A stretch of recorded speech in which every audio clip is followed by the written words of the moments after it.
Hello, my name is Sean Briscoe, and in this presentation I will examine the process of building a debate tub. Traditionally speaking, we got reams and reams and reams of copy paper filled with research that we would then have to organize for debate rounds. I know a lot of people are transitioning to laptops right now. They're going paperless. Some of the concepts are the same, but I think that in this particular presentation I'm going to look at those folks who are still primarily using paper and how you go about organizing that material so that it's actually useful for you in a debate. So my thoughts on filing. First and foremost, your evidence, your research, or the research guides that you get are only useful when they are organized and when you know what is in them. If you don't know that the information is there, obviously it can't really benefit you. I know I've had several conversations with some of my debaters over the years who have asked me questions like, man, we got hit with this with this argument at a tournament. How do we answer that? And I said, well, I guess my first thought is, did you pull out the cards that were in your files that we copied at the beginning of the year? And they looked at me like, what are you talking about? Well, there were cards. They already had some information which could be a starting point for answering the argument that they were talking about, but they didn't know that those cards were there. So it's really important that when you get research, because your team is working together, maybe your coach has purchased a research guide or something like that, or maybe the league that you participate in even provides core files for you, it's important that you look through it and know what's there. But not only that, you need to be able to find that information quickly, so you need to organize the material, and that's what building a tub is all about, and we'll talk about that in a lot more detail here in a little bit. But secondly, you need to refile before and after every debate round. So when a debate round is over, the judge has given you a critique. Once the judge is done giving you that critique, then start putting things away. But don't just throw it into your tub. You need to actually organize it. You need to make sure that it's ready for the next round. I had a debater one time who, at every single debate tournament, when the round was over, he just put everything into the tub. He just tossed it in on top. And by the end of the tournament, it was a complete disaster. And he could no longer find the information that he needed for the really important rounds that came up later on. It's really important that you refile. But not only that, once you find out that you're moving into the next round and you've figured out the pairing, make sure that you open up your tub and make sure that everything that's in there is back in order. You already did it at the end of the last round, but go ahead and put eyes on it one more time just to make sure that it's still okay. And then lastly, make sure that after the tournament is over, when you come back to school the next week or practice the next week, make sure that you have that tub completely reorganized. Make sure that it's put back in order once again. In fact, as a coach, I tend to give all of my debaters independent work days for the last practice before a tournament and the first practice after a tournament. That practice right before a tournament, it's an independent work day to do whatever it is that you need to do to get ready for that tournament. And sometimes that means organizing your tub again. The practice after a tournament is primarily geared towards debriefing from the tournament, looking at ballots, and those types of things. But you may find that as you're doing that, as you're debriefing the tournament, you may open up your tub and realize that you've put some things in the wrong place, or you didn't totally get as organized as you thought you did. Maybe you were rushing out to the bus and so you didn't have time to finish organizing, so you can go ahead and refile at that time. Okay, so for those of you who are new to debate, it might be helpful for us to think about a debate tub as a playbook. So if this was sports, whether it be soccer, football, or whatever, I'm going to use football, you have a playbook for the game, You have your affirmative offensive arguments, and then you have negative defense against different affirmative cases, because at any given tournament, you're going to have to go both affirmative and negative throughout the course of the tournament. So you have your affirmative case. But when you're on the negative, you need to have defense for all of the different affirmative cases that might come up. But likewise, negative teams have a number of different offensive arguments available to them. And so affirmative teams need to have defensive responses to those offensive arguments that the negative might bring to the table. So essentially we have a couple of different teams, a couple of different things that we need to look at. Affirmative offense and the negative defense to it, the negative team's offense and the affirmative defense to it. So you can think of a debate tub then as a four-drawer mobile filing cabinet. Or if you don't have 4 separate debate tubs, maybe you only have 1 debate tub, but you have 4 major sections. You have a section for the affirmative offense, a section for affirmative defense, a section for negative defense, and a section for negative offense. So what does that look like then? Well, the affirmative case, your harm story, your solvency story, everything that is related to your specific affirmative case, that's your affirmative offense. I'm going to skip down a little bit. The negative's offense are their off-case arguments, such as topicality arguments, social services trade-off disadvantages, politics disadvantages, privatization counterplans, capitalism critiques. All of those are offensive arguments that the negative team might run. That's their off-case arguments.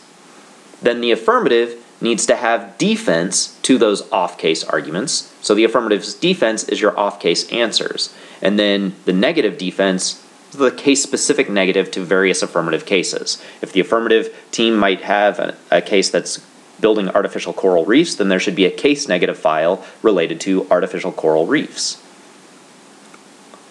And then this is what an inside of a tub might look like. You subdivide it into various things. You can see this one, my tub was actually the off-case tub. So it's the negative offensive tub. And then I created big subsections underneath it for disadvantages and counterplans. And then there are various folders within that filing cabinet or that tub. So here's what a playbook might look like. You have the affirmative offense, and or one big section related to affirmative offense, and that's everything that you have about the 1AC, including a folder for the first affirmative constructive itself, and then the various extension files for the affirmative case, such as harm stories and solvency stories. If you have multiple harm stories, then you might need, so for example, I've got a coral reef affirmative here in the extension evidence. You might have a biodiversity folder, you might have a pharmaceutical research folder, you might have a solvency folder. All of those subsections of the story would need their own folder. And you can see a picture of an example of a case that I ran in college called International Military Education and Training, or IMET, and you can see that there's a folder for the 1AC, a folder for topicality answers, one for the affirmative harm story, one for affirmative inherency, one for affirmative solvency, and then human rights advantage as well. So those are the various extension folders that we had in the section for the affirmative case. Then you have your case negative, and that's your negative defense to the affirmative cases. So this is where you would file all of the answers to 1ACs or potential 1ACs. You can see examples in the particular debate topic that I must have been debating. In this particular case, there were a lot of advantages related to the environment and a lot of advantages related to economics, so I subdivided those out so that I had all of my environment stuff in one section and all of my economic stuff in another. But this is where you have answers to the harm stories, the solvency stories, and the various advantages that might come up. So you might have then folders related to coral reef answers, biodiversities. You can see scanning the picture that I have here that there's some answers to acid rain, bioregions, GW is global warming answers, OCS is outer continental shelf negative, oil drilling negative, renewable energy bad. There are various different folders related to the types of affirmative cases that might be run. Now it's also important that you don't just go, oh, all of my answers to coral reefs are going into one folder, because you'll find, for example, on an affirmative case that deals with coral reefs, one of the harm stories or the advantages might be related to biodiversity. And so you have answers to coral reefs themselves, but then you're also going to have answers to biodiversity, and you don't necessarily want to put those biodiversity answers inside the coral reefs folder. Why? Because other affirmative cases might also claim biodiversity advantages. And so you want a separate folder to answer biodiversity stuff so that no matter whether the case is dealing with cleaning up plastics from the ocean or building artificial coral reefs or aquaculture, whatever it is, you can reach in and grab biodiversity and answer that specific harm story or advantage story that whatever affirmative case ran. Then we can move down to a section of the folder, or a section of the tub, for the negative team's off-case arguments, and that's their offense. So those are all of the shells that the 1NC might run, as well as the extension evidence for those shells. So those are your topicality shells, your disadvantages, counterplans, and critiques. All of those types of arguments would go into the off-case section of your debate tub. And you can see there's a folder for a China disadvantage that just popped up on the screen. You may find then that some of the off-case arguments that you run are really large, that you have lots and lots of extension evidence to support that particular argument. The China disadvantage, for example, had lots and lots of lots and lots of extension files. And so what we would do to organize that material a little bit more is we would break the argument down by the key critical components and create little subdivisions. And so we just take a sheet of paper and fold it in half, and then you can see IL, that stands for internal links. So everything that was related to internal links, we would stick in that section of the folder. And then you can see there's a little sheet of paper that had a U with a circle around it. That's for uniqueness. So any pieces of evidence, any sheets of paper related to the uniqueness of the disadvantage would be in that section. There's a section for brink, which is B. I is impact. There was probably also a section for specific links or links at the front as well, and so you would have all of those pieces of evidence grouped. Now you can actually if you look really closely at the picture, there's a stack of papers at the very front of that folder which don't have a sheet of paper around them. They're just stuck at the front. Why is that? Well, what I found to be really useful in debate rounds was that over time, I discovered that there were certain cards in our extension files which I read almost every single round. Maybe they were really good cards, really important cards, or maybe they were just related to things that my opponents always responded with. And those cards would answer those responses. Well, if I knew that in 90% of the rounds that we ran the China disadvantage, I was going to read those particular cards, rather than sticking them back in one of the sections where I have to find the card, I would just stick those 5 or 6 sheets of paper at the very front of the folder so that they were easily accessible. Some other tricks and tactics. My debate partner for a couple of years in college, his name was Marshall, and he actually had a green folder that we called Marshall's Magic Green Folder. Rather than putting each of the disadvantage shells and counterplan shells and whatnot in the front of each of the folders. So instead of putting the China DA 1NC shell at the front of this particular folder, we actually took all of our off-case shells and put them in Marshall's Magic Green folder. That way, before every round in which we were negative, all he had to do was look into the tub, find his green folder, pull it out, and stick it on the desk in front of him. And then as the opponents read the 1AC, he would sit there and go, oh, this disadvantage applies, and so he'd just thumb through the sheets of paper in that particular folder to find it. That way he didn't have to actually go digging through the debate tub. He could just have that single folder right in front of him at the start of the debate round. You might also find that you want a separate folder for topicality shells. We actually had a yellow folder that had all of the 1NC topicality shells in it. So again, Marshall just had the green folder with the disads counterplans that we would read, and the yellow folder with topicality shells, and then that way he could just pull out the couple of things that he most needed or were most applicable so that he could read them in the 1NC. So you might, again, have folders on things like the social services trade-off disadvantage, a tourism DA, a capitalism critique, and whatnot.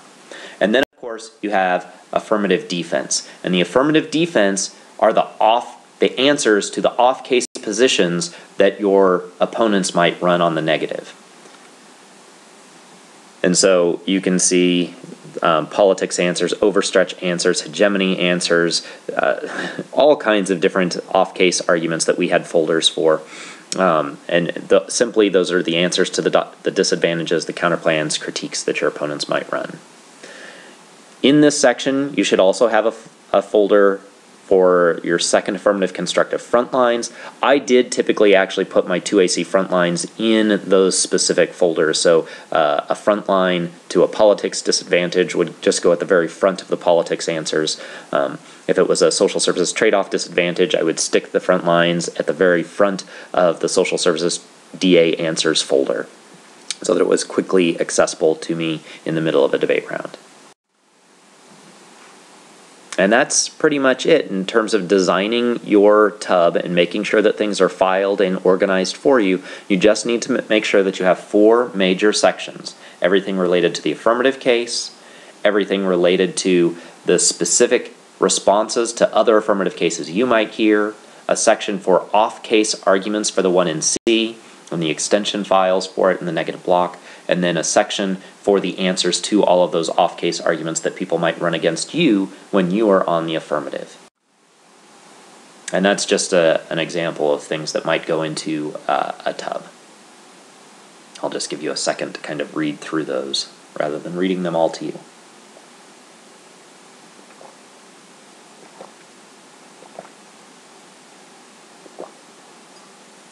Okay.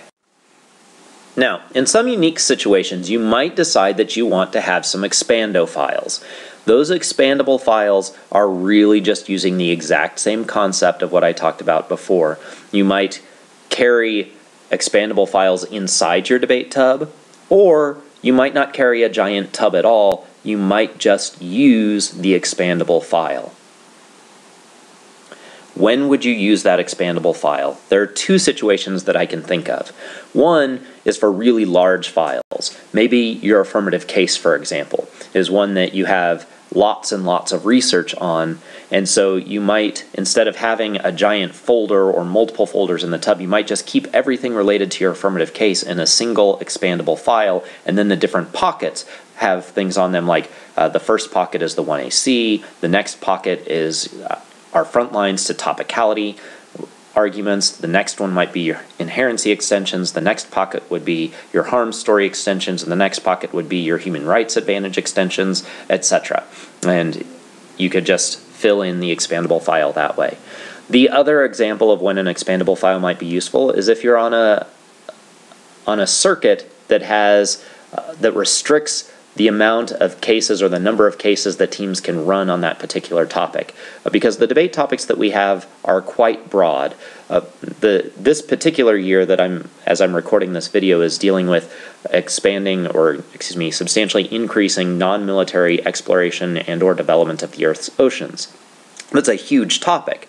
But in the St. Louis Urban Debate League, for example, we limit novice and junior varsity teams to just a handful of cases. They can clean up the oceans, they can develop offshore energy production, they can build artificial coral reefs, or they can develop aquaculture. That's it. Those are the only cases they can run, so they don't necessarily need a huge tub if they're only competing in novice and junior varsity. They could have a single expandable file related to those particular cases and carry it around quite easily in their backpack.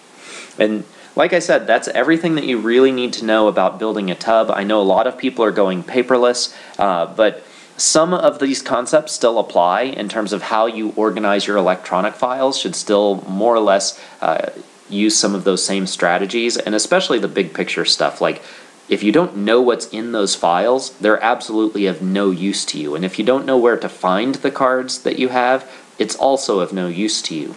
And I think that it's really easy in the electronic age for people to go out and download research guides or go to the Open Evidence Project and download huge files without ever looking through that information. You don't know what's in there, you don't know how good it is, you haven't quality checked it. So it's really important that you take the time to look at the files, to organize them in a way that absolutely makes sense to you so that you can use it effectively in any given debate round.